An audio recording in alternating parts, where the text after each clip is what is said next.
आता हे साडी फोल्डर आहे, फ्रंट ओपन साडी फोल्डर आहे. इकडे पूर्ण ट्रान्सपरंट तुम्हाला दिलेलं आहे. मी आपल्या होमलिननच्या रील्स मध्ये बरेच राऊंड मॅट असं बघितलंय, तर ते नक्की काय आणि त्याचा काय यूज आहे? येस, राऊंड मॅट्स म्हणजे ऍक्च्युली हे बघा, राऊंड मॅट्स आहेत. हे कॉटन ज्यूट मटेरियलचे आहेत, मशीन वॉशेबल आहेत. हे तुम्ही प्लेसमॅट्स म्हणून वापरू शकता किंवा काही लोकांची फ्रेम करून पण लावतात आपल्या लिव्हिंग रूम मध्ये, किचन मध्ये. आणि हे काही काही लोक वासच्या खाली पण वापरतात. मल्टीपर्पज आहे बेसिकली. मला होमलिननचं तर सगळं खूपच आवडलं. आता मला शॉपिंग करायची आहे, पण पेमेंट मोड तुमच्याकडे काय काय अवेलेबल आहे? पेमेंट मोड म्हणजे आपल्याकडे कॅश चालते, जीपे चालतं, कार्ड चालतं, क्रेडिट डेबिट दोन्ही पण कार्ड चालतात.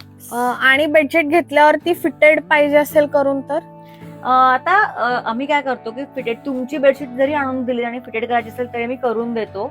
फक्त ते सगळं फिटेड करण्यासाठी लेंथ, विड्थ आणि हाईट ही तुम्हाला माहिती असण्याची गरज असते. ते जर प्रॉपर असेल तर बेडशीट पण छान फिटेड मस्त बनतं आणि अजिबात चुण्यामध्ये येत नाही. ओके, म्हणजे मला येताना लेंथ, ब्रेड्थ आणि हाईट घेऊन यायचं. लेंथ, विड्थ आणि हाईट. आणि हे तुम्हाला आम्ही 1 or 2 days मध्ये आम्ही तुम्हाला करून देऊ शकतो. ओके.